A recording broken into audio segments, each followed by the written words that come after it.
കടം കൊടുക്കാൻ പേടിയാണ്. കടം കൊടുക്കുമ്പോൾ നല്ല ആവേശം ഉണ്ടാകും. നിങ്ങൾക്ക് ഇപ്പം എന്താ 1 ലക്ഷം തന്നാല് നിങ്ങൾക്ക് ഇഷ്ടം പോലെ ഇല്ലേ? നിങ്ങൾക്ക് ഇപ്പം എന്താ പ്രയാസമുള്ളത്? ഞാൻ തരാം, 1 മാസം കഴിഞ്ഞിട്ട് ഞാൻ തരാം. ഓക്കെ, ഏതാ ഡേറ്റ്? ഇൻഷാ അല്ലാഹ് ഡിസംബർ 1 കൊടുത്തു. December 1 phone switch off. വിളിച്ചിട്ട് ഫോൺ എടുക്കുന്നില്ല അല്ലേ? അങ്ങനെ എത്ര സംഭവങ്ങൾ. കടം കൊടുക്കും, തിരിച്ചു തരുമ്പോ പിന്നെ നമ്മളോട് ദേഷ്യാണ്. അയാൾക്ക് എന്തിപ്പോ കടത്തിന്റെ ആവശ്യം എന്താ? അയാൾക്ക് ഇപ്പൊ എന്താ തിരക്ക്? കുറച്ച് കഴിഞ്ഞാൽ എന്താ? പിന്നെ ചോദിക്കുമ്പോ ഫോൺ എടുക്കാതായി, കണ്ടാൽ മാറി നിന്നു, പിന്നെ ദേഷ്യാണ്. ഇയാൾ ചെയ്ത തെറ്റെന്താ? ഇയാളൊരു സഹായം ചോദിച്ചപ്പോ 1 ലക്ഷം കൊടുത്തു എന്നുള്ളതാണ്. പിന്നെ ഇയാളോട് പിണക്കാണ്. അങ്ങനെ ഒരു കാലമാണ്. നന്മ ചെയ്താൽ വരെ അതിന്റെ പേരിൽ പ്രയാസം അനുഭവിക്കുന്ന ഒരു കാലാണ്. ഇപ്പൊ രാത്രി 12 മണിക്കും 1 മണിക്കൊക്കെ വീട്ടിലേക്ക് പോകുമ്പോൾ ചില ആളുകൾ വണ്ടിക്ക് കൈകാട്ടും. പക്ഷെ നമ്മൾക്ക് വണ്ടിയിൽ കയറ്റാൻ പേടിയാണ്. ആഗ്രഹമുണ്ട്, പക്ഷെ പേടിയാണ്. അങ്ങനെ ഒരു കാലമാണ്. റസൂലുള്ളാഹി സ്വല്ലല്ലാഹു അലൈഹി വസല്ലമ തങ്ങൾ പറയുന്നുണ്ട്, അല്ലാഹു ഇഷ്ടപ്പെടുന്ന അമലാണ് കടം കൊണ്ട് പ്രയാസപ്പെടുന്നവരെ സഹായിക്കുക എന്നുള്ളത്. എല്ലാവരും സഹായിക്കണം. പക്ഷേ ഒരു കടം ചോദിച്ചാൽ കൃത്യമായി സമയത്ത് കൊടുക്കാൻ കഴിയുമെങ്കിൽ മാത്രമേ കടം ചോദിക്കാൻ പാടുള്ളൂ. ആളുകളെ വെറുപ്പിക്കരുത്, സഹായിച്ചവനെ വേദനിപ്പിക്കരുത്. അതിനേക്കാളും വലിയ തെറ്റാണ്. പിന്നെയാണ് അല്ലാഹുവിന്റെ ഹബീബ് പറയുന്നത്, വല അൻ അംശി മാ ഫീ ഹാജ അഹബ്ബു ഇലയ്യ മിൻ അഅ്തഖിഫ ഫീ ഹാദൽ മസ്ജിദ്. അല്ലാഹുവിന്റെ ഹബീബിന്റെ മസ്ജിദുൻ നബവി കാണിച്ചുകൊണ്ടാണ് അല്ലാഹുവിന്റെ ഹബീബ് പറയുന്നത്, ഈ പള്ളിയിൽ കേൾക്ക് സഹോദരാ, ചെറുപ്പക്കാരാ കേൾക്കണേ, സഹോദരാ കേൾക്കണേ. അല്ലാഹുവിന്റെ ഹബീബ് പറയാണ്, ഈ മദീന പള്ളിയിൽ 1 മാസക്കാലം ഇഅ്തികാഫ് ഇരിക്കുന്നതിനേക്കാളും എനിക്ക് ആഗ്രഹം എന്തെങ്കിലും ഒരു പ്രയാസം അനുഭവിക്കുന്നവന്റെ കൂടെ നടന്നിട്ട് അവന്റെ ആവശ്യങ്ങൾ വീട്ടിക്കൊടുക്കലാണെന്ന് മുഹമ്മദുർ റസൂലുള്ളാഹ്. എന്തെങ്കിലും ഒരു ആവശ്യമുള്ളവന്റെ കൂടെ നടന്നിട്ട് ഒരു പേപ്പർ ശരിയാക്കാനുണ്ട്, അല്ലെങ്കിൽ ഒരു പെൺകുട്ടിയുടെ കല്യാണം കഴിച്ചു കൊടുക്കാൻ, ഒരു വീടെടുക്കാൻ, ഒരു ജോലിയുടെ ആവശ്യം, എന്തെങ്കിലും ഒരു ആവശ്യമുള്ള ഒരാൾ നമ്മുടെ സമീപത്തേക്ക് കടന്നു വന്നിട്ട് എന്നെ ഒന്ന് ഹെൽപ്പ് ചെയ്യുമോ, എന്നെ ഒന്ന് സഹായിക്കുമോ എന്ന് ചോദിക്കുമ്പോ ഞാൻ അവന്റെ കൂടെ നടക്കലാണ് പരിശുദ്ധമായ ഒരു റക്അത്തിന് 1000 റക്അത്തിന്റെ പ്രതിഫലമുള്ള മസ്ജിദുൻ നബവിയിൽ 1 മാസക്കാലം ഇഅ്തികാഫ് ഇരിക്കുന്നതിനേക്കാളും പുണ്യമെന്ന് പരിശുദ്ധ റസൂലുള്ളാഹ്. പള്ളിയിൽ വെച്ചിട്ട് ഇഅ്തികാഫ് ഇരിക്കലല്ല, പാവപ്പെട്ടവനെ സഹായിക്കലാണ്, പൊതുപ്രവർത്തനം ചെയ്യലാണ്, സാമൂഹിക സേവനം ചെയ്യലാണ് അല്ലാഹുവിന് ഇഷ്ടമെന്നാണ് ഹബീബി ഹദീസിലൂടെ പഠിപ്പിക്കുന്നത്. അങ്ങനെ ചില ആളുകളുണ്ട്, പള്ളിയിൽ 1-ാം സഫിലാണ്, അതും ഇമാമിന്റെ നേരെ പിന്നിലാണ്. നാട്ടുകാർക്കൊരു സഹായം ചെയ്യൂല. സഹായം ചെയ്തില്ലെങ്കിലും കുഴപ്പമില്ല, ഇയാളുടെ നാവ് കൊണ്ട്, ഇയാളുടെ സമ്പത്ത് കൊണ്ട് ഇയാളുടെ അയൽവാസികൾ പൊറുതിമുട്ടുകയാണ്. സഹോദരങ്ങളെ, ആ നിസ്കാരം അല്ലാഹുവിന് വേണ്ട. ആ നിസ്കാരം അല്ലാഹു സ്വീകരിക്കൂല. അല്ലാഹു പറയുന്നുണ്ട്, യൗമ ലാ യൻഫഉ മാലുൻ വലാ ബനൂൻ ഇല്ലാ മൻ അത്തല്ലാഹ ബിഖൽബിൻ സലീം. സംശുദ്ധമായ, ആരോടും പകയില്ലാതെ, ആരോടും വിദ്വേഷമില്ലാത്ത, ആരോടും വൈരാഗ്യമില്ലാത്ത, ആരോടും പിണക്കമില്ലാത്ത, ആരോടും ചൊടിയില്ലാത്ത നല്ല മനസ്സുമായി ആരാണോ അല്ലാഹുവിനെ കണ്ടുമുട്ടുന്നത് അവന് മാത്രമേ നാളെ സ്വർഗമുള്ളൂ. ഒരു ലോകം വരാനുണ്ട്, നമ്മുടെ സമ്പാദ്യങ്ങളോ, നമ്മുടെ സന്താനങ്ങളോ, നമ്മുടെ സ്ഥാനമാനങ്ങളോ ഉപകരിക്കാത്തൊരു കാലം വരാനുണ്ട്. ഇവിടെ പള്ളിയുടെ സെക്രട്ടറിയാണ് എന്നത് നാളെ ആഖിറത്തിൽ ഉപകരിക്കൂല. ഇവിടെ സ്ഥാപനങ്ങളുടെ പ്രിൻസിപ്പാളായത് ആഖിറത്തിൽ ഉപകരിക്കൂല. ഇവിടെ രാഷ്ട്രീയ പ്രസ്ഥാനത്തിന്റെ ഉന്നതമായ തട്ടുകളിൽ നിന്നത് ആളെ ആഖിറത്തിൽ ഉപകരിക്കൂല. അവിടെ ഉപകരിക്കുന്നത് ഇവിടുത്തെ സ്വഭാവമാണെന്ന് പരിശുദ്ധ ഖുർആൻ വളരെ വ്യക്തമായി പറഞ്ഞത് സാമൂഹിക സേവനം ചെയ്യാനും ജനങ്ങൾക്ക് സ്തുത്യർഹമായ പ്രവർത്തനങ്ങൾ കാഴ്ചവെക്കാനും വേണ്ടിയിട്ടാണ്. സ്ഥാനമാനങ്ങളും സമ്പാദ്യങ്ങളും സന്താനങ്ങളും ഉപകരിക്കാത്ത ഒരു കാലം വരാനുണ്ട്. അവിടെ രക്ഷപ്പെടുന്നത് സ്വൽസ്വഭാവികൾ മാത്രമാണ്. പകയില്ലാത്ത, വിദ്വേഷമില്ലാത്ത മനസ്സുമായി ആരാണോ ജീവിക്കുന്നത് അവർക്ക് മാത്രമേ രക്ഷപ്പെടാൻ സാധിക്കുകയുള്ളൂ എന്ന് മുഹമ്മദുർ റസൂലുള്ളാഹ്. ഈ സ്ഥാപനത്തിന് വേണ്ടി ഊണും ഉറക്കുമില്ലാതെ പ്രവർത്തിക്കുന്ന ആളുകൾ എനിക്കറിയാം. 1ാം ക്ലാസ് മുതൽ ഇന്ന് 16 വർഷമായത് തുടങ്ങിയിട്ട് അതിന്റെ ആദ്യത്തെ ബാച്ചുകാരനാണ് ഞാൻ. രാവിലെ എണീറ്റാൽ ഹാർബറിൽ പോയി മീൻ വാങ്ങിച്ചു കൊണ്ടുവന്നിട്ട് നമ്മുടെ ക്യാൻറ്റീനിൽ കൊടുക്കുന്ന ഉത്തരവാദപ്പെട്ട കമ്മിറ്റിക്കാർ എനിക്കറിയാം. ഇതിനെ നെഞ്ചോട് ചേർക്കുന്ന ഉത്തരവാദപ്പെട്ട മാനേജർമാർ ഇവിടെ ഉണ്ടായിട്ടുണ്ട്. സ്ഥാപനത്തെ സ്നേഹിക്കുന്ന കമ്മിറ്റി ഭാരവാഹികളുണ്ട്. ഊണിലും ഉറക്കിനും ഇതിന്റെ വിജയത്തിന് വേണ്ടി, ഇതിന്റെ ഉന്നമനത്തിന് വേണ്ടി പ്രവർത്തിച്ച എത്രയോ കമ്മിറ്റി ഭാരവാഹികൾ പലരും ഇന്ന് ഖബറിന്റെ കത്തിലാണ്. അല്ലാഹു അവരുടെ ഖബറിടം സ്വർഗീയമാക്കട്ടെ. അല്ലാഹു അവരുടെ ഖബറിടം വിശാലമാക്കട്ടെ. അല്ലാഹു അവരുടെ തെറ്റുകുറ്റങ്ങളെല്ലാം പുറത്തു കൊടുത്ത് സ്വർഗത്തിന്റെ കവാടം തുറന്നുകൊടുത്ത് ഒരു സെക്കൻഡ് പോലും നരകത്തിൽ കിടക്കാതെ സ്വർഗീയ ലോകത്ത് പാറിക്കളിക്കാൻ അല്ലാഹു അവർക്ക് തൗഫീഖ് നൽകട്ടെ.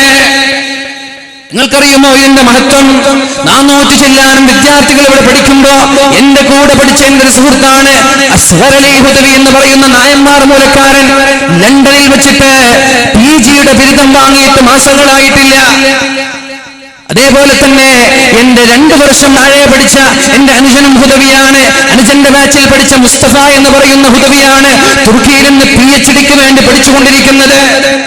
അതേപോലെ വലിയ വലിയ ജോലികളിൽ 50,000-ഉം 60,000-ഉം സാലറി ലഭിക്കുമ്പോ എനിക്ക് സാലറി അല്ല വലുത് എന്ന് പറഞ്ഞിട്ട് കൊൽക്കത്തയുടെ ഗ്രാമപ്രദേശങ്ങളിൽ, കൊൽക്കത്തയുടെ സ്ലം ഏരിയകളിൽ, ചേരി പ്രദേശങ്ങളിൽ തന്റെ ജോലിയും തന്റെ സമ്പാദ്യങ്ങളും ഒഴിവാക്കിയിട്ട് അവിടുത്തെ പാവപ്പെട്ടവരായ വിവരമില്ലാത്ത സംസ്കാരമില്ലാത്ത ഒരു നാട്ടുകാരെ മുഴുവനും സംസ്കാരത്തിന്റെ വിപ്ലവത്തിന്റെ നായകന്മാരാക്കി മാറ്റാൻ വേണ്ടി ഊണും ഉറക്കുമൊഴിച്ച് പ്രവർത്തിക്കുന്ന എന്റെ കൂടെ പഠിച്ച അഹ്മദ് അലി ഹുദവി എന്ന് പറയുന്ന എന്റെ സുഹൃത്തുണ്ട്. ലോകത്തിന്റെ മുക്കുമൂലകളിൽ എന്തിനേറെ പറയണം, നമ്മുടെ തൊട്ടടുത്ത സ്ഥാപനമാണ് MIC. ഹജ്ജിന് പോയപ്പോ മഹാനായ ആലിക്കുട്ടി ഉസ്താദിന്റെ കൂടെ KMCCയുടെ വളണ്ടിയറായി തന്റെ ജോലിയെല്ലാം ഒഴിവാക്കി തന്റെ ജോലി 3-4 ദിവസത്തേക്ക് തന്റെ ജോലി മാറ്റിവെച്ചിട്ട് അവിടെയുള്ള ഹജ്ജാജിമാർക്ക് സേവനം ചെയ്യാൻ വേണ്ടി ബദറുദ്ദീൻ ഹുദവി എന്ന് പറയുന്ന എന്റെ സുഹൃത്ത്, അല്ലാഹു എല്ലാ ആളുകൾക്കും അർഹമായ പ്രതിഫലം നൽകട്ടെ.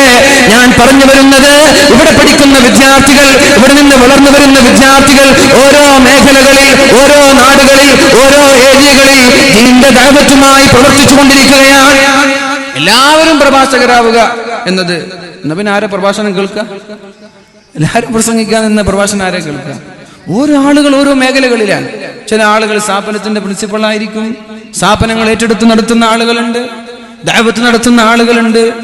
നിങ്ങൾക്കൊക്കെ കഴിയുമെങ്കിൽ ദാറുൽ ഹുദയുടെ CSC പാണക്കാട് CSC സെന്റർ നടത്തുന്ന, ഹാദിയ നടത്തുന്ന മദ്രസകൾ ആസാമിലും അതേപോലെ മറ്റുള്ള സ്ഥാപനങ്ങൾ, ദാറുൽ ഹുദയുടെ ബ്രാഞ്ചുകളൊക്കെ അവിടെയുണ്ട്. നിങ്ങൾ ഒരുപാട് ടൂർ പോകുന്ന ആളുകളാണ്. ഇടയ്ക്കിടെ ഒരു ടൂറിന് നിങ്ങൾ അവിടേക്ക് പോകണം. അപ്പൊ നിങ്ങളുടെ പെണ്ണുങ്ങൾക്ക് 10,000-ന്റെ സാരിയൊന്നും വേണ്ട, പൊന്നാര ഭർത്താവ് എനിക്ക് 2,000 കുപ്പയൊക്കെ മതി അങ്ങനെ പറയും. മനസ്സിലായില്ലേ? നമ്മുടെ 3,000-ന്റെ ഈ 4,000-നും ചെരുപ്പൊന്നും ധരിക്കൂല, തൽക്കാലം എനിക്ക് ഹവായൊക്കെ മതി, AC ഒന്നും വേണ്ട, പടച്ചോനെ ചൂടും, കരണ്ടില്ല, ഫാനില്ല, ശക്തമായി ചുട്ടുപൊള്ളുന്ന ഭൂമിയിൽ ഹ്യൂമിഡിറ്റി നിറഞ്ഞ് വിയർത്തൊലിക്കുന്ന ആ ഒരു സ്ഥലത്ത് വെറും 10,000 രൂപയ്ക്ക് വേണ്ടിയിട്ടൊക്കെ സാമൂഹിക സേവനം ചെയ്ത് ജനങ്ങളെ വിപ്ലവത്തിന്റെ നായകന്മാരാക്കി മാറ്റാൻ വേണ്ടി, അവിടെയുള്ള ജനങ്ങൾക്ക് സംസ്കാരം നൽകാനും ലോകത്തിന്റെ ഉത്തുംഗതയിലേക്ക് കേരളക്കാരെ പോലെ കൈപ്പിടിച്ചുയർത്താൻ വേണ്ടി തന്റെ ജീവിതത്തിന്റെ ഒട്ടുമിക്ക ഭാഗങ്ങളും ചെലവഴിക്കുന്ന ഒരുപാട് ഹുദവി സുഹൃത്തുക്കളുണ്ട്. കഴിയുമെങ്കിൽ ഇവിടെ കൂടിയിരിക്കുന്ന എന്റെ പ്രിയപ്പെട്ട സ്നേഹിതന്മാരോട് എനിക്ക് പറയാനുള്ളത്, ഒരു ടൂർ ഒന്ന് ആസാമിലേക്ക്, ഒന്ന് ബംഗാളിലേക്ക്, ഒന്ന് കൽക്കത്തയിലേക്ക് ഒന്ന് പോകണം. അവിടെ യാഥാർത്ഥ്യം കണ്ണുകൊണ്ട് നമ്മൾ പഠിക്കണം. അല്ലാഹു തൗഫീഖ് ചെയ്യട്ടെ. മഹാനായ അബൂ ഹനീഫ ഇമാം, അദ്ദേഹം വലിയ സൂഫിവര്യനാണ്, നമ്മൾക്കറിയാം. ഒരു ദിവസം തന്നെ 300ഓളം റക്അത്ത് നിസ്കരിക്കുന്ന മഹാനാണ് അബൂ ഹനീഫ ഇമാം. നിങ്ങൾക്കൊക്കെ അറിയുന്നതാണ്. ഇദാ സുൽസിലത്തിൽ അർളു സിൽസാലഹാ. എല്ലാവരും ഓതി നോക്കട്ടെ, ഉറക്കോതണേ, കണ്ണു ചുമ്മി, എല്ലാവരും കണ്ണു ചിമ്മിയോ? ഇപ്പൊ എന്നെ കാണുന്ന ആളുകളൊക്കെ ഒന്ന് കൈപ്പൊക്കി. എന്നെ ആരൊക്കെ കാണുന്നുണ്ട്? നിങ്ങൾ കണ്ണ് ചിമ്മിയിട്ടില്ല എന്നർത്ഥം. കണ്ണ് ചുമ്മി, എല്ലാവരും ഒന്ന് കണ്ണ് ചുമ്മി ഞാൻ ഓതുന്ന ഈ ആയത്ത് തന്നെ ഒന്ന് കോൺസെൻട്രേറ്റ് ചെയ്ത് അത് കേൾക്കുക ഞാൻ ഓതുമ്പോ. എന്നിട്ട് എന്റെ കൂടെ ഞാൻ ഊതി തന്ന ഉടനെ ഒന്ന് ചോദ ഉറക്കോതണേ. ബിസ്മില്ലാഹിർ റഹ്മാനിർ റഹീം. സൗണ്ട് പോരാ, ഞാൻ ഒറ്റയ്ക്ക് നിങ്ങളെക്കാൾ സൗണ്ട് ഇടുന്നുണ്ടല്ലോ. ഇദാ സുൽസിലത്തിൽ അർളു സിൽസാലഹാ وأخرجت الأرض أثقالها وقال الإنسان ما لها يومئذ تحدث أخبارها بأن ربك أوحى لها يومئذ يصدر الناس أشتاتا ليروا أعمالهم فمن يعمل مثقال ذرة خيرا يره ومن يعمل مثقال ذرة شرا يره.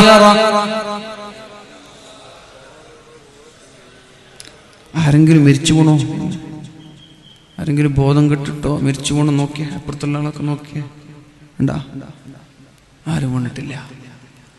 ഈ ആയത്ത് കേട്ട് എത്രയോ സലഫ് സാലിഹീങ്ങളായ മഹാന്മാർ ബോധം കെട്ട് വീണിട്ടുണ്ട്. മരിച്ചുപോയ ആളുകളുണ്ട്. നിസ്കാരത്തിൽ ഓതി ബോധം കെട്ട് വീണു. പിന്നെ രാത്രി അർദ്ധരാത്രി കഴിഞ്ഞതിന് ശേഷമാണ് ബോധം തെളിഞ്ഞത്. നമ്മൾ ഇത്ര കൂളായിട്ട് ഓതി ഞാനും വീണിട്ടില്ല, കേട്ട് നിങ്ങളും വീണിട്ടില്ല. മഹാനായ അബൂ ഹനീഫ ഇമാം പള്ളിയിൽ ഇമാം ഓതുമ്പോഴാണ് ഈ ആയത്ത് കേട്ടിട്ട് സുബഹി വരെ കരഞ്ഞത്. ഉറക്കില്ല, സുബഹി വരെ കരഞ്ഞത് ഈ ആയത്ത് കേട്ടിട്ടാണ്. മഹാനായ അബൂ ഹനീഫ ഇമാം. ആ അബൂ ഹനീഫ ഇമാം വീട്ടിലിരിക്കുമ്പോൾ അദ്ദേഹത്തിന് ഒരു അയൽവാസി ഉണ്ടായിരുന്നു. കള്ള് കുടിയനായ ഒരു അയൽവാസി. 24 മണിക്കൂറും കൂട്ടി തന്നെ. ഇന്നൊരു ഒരാൾ വന്നിട്ട് പറഞ്ഞു, ഉസ്താദ് നിങ്ങൾ ദുആ ചെയ്യണം, എന്റെ ജ്യേഷ്ഠൻ വലിയ കുടിയനാണ്. എന്റെ ജ്യേഷ്ഠൻ കുടിയനാണെന്ന് മാത്രമല്ല പരസ്യമായിട്ട് കുടിക്കും. ആരെങ്കിലും ഒന്ന് ഉപദേശിക്കാൻ പോയാൽ നീ ആരടാ, എന്റെ ഖബറിലേക്ക് നീ വരുന്നു എന്നൊക്കെ ചോദിക്കും. സുബ്ഹാനല്ലാഹ്, എന്തെങ്ങനെ കാലാവസ്ഥ അല്ലെ? എന്റെ ഖബറിലേക്ക് നീ വരുന്നുണ്ടോ? ആരെങ്കിലും ഒന്ന് ഉപദേശിക്കുമ്പോ അങ്ങനെയൊക്കെ പറഞ്ഞാൽ അല്ലാഹു നല്ല സ്വാലിഹായ സഹോദരനാക്കി അല്ലാഹു മാറ്റട്ടെ. ആ ഒരു തിന്മയിൽ നിന്ന് ആത്മാർത്ഥമായി അമീബ വേദനയോടെ എന്നോട് പറഞ്ഞത്, എനിക്ക് അവനൊന്നും സമ്പാദിച്ചിട്ട് എനിക്ക് തരണ്ട, അവന്റെ ഭാര്യയും മക്കളെങ്കിലും നോക്കാൻ വേണ്ടി ആ ഒരു തെറ്റിൽ നിന്ന് മാറി നിൽക്കാൻ വേണ്ടി നിങ്ങൾ ദുആ ചെയ്യണം. അതിന് എന്തെങ്കിലും ഒരു പരിഹാരം ഉണ്ടോ? കാറിനടുത്ത് വന്ന് അരമണിക്കൂർ കൈവിടുന്നില്ല. ഞാൻ പറഞ്ഞു ഇൻഷാ അല്ലാഹ് ഞാൻ ആലോചിച്ചിട്ട് പരിഹാരമുണ്ടോ ഞാൻ നോക്കാം. ഇൻഷാ അല്ലാഹ് സദസ്സിലൊക്കെ ദുആ ചെയ്യാം. അല്ലാഹുവേ നീയാണ് റബ്ബ്, അല്ലാഹുവേ നീ കാണുന്നുണ്ട്, അല്ലാഹുവേ നീ അറിയുന്നുണ്ട്, ആളെ നിനക്കറിയാം റബ്ബേ.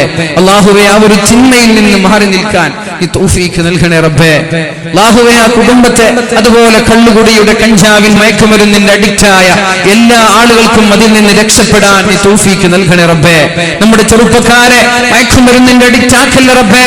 അല്ലാഹുവേ നമ്മുടെ ചെറുപ്പക്കാരെ സംസ്കാരമുള്ള, ദീനിനും നാടിനും ഉപകാരമുള്ള ഉമ്മമാർക്ക്, മാതാപിതാക്കൾക്ക് കൺകുളിർമയുള്ള മക്കളാക്കണേ റബ്ബേ.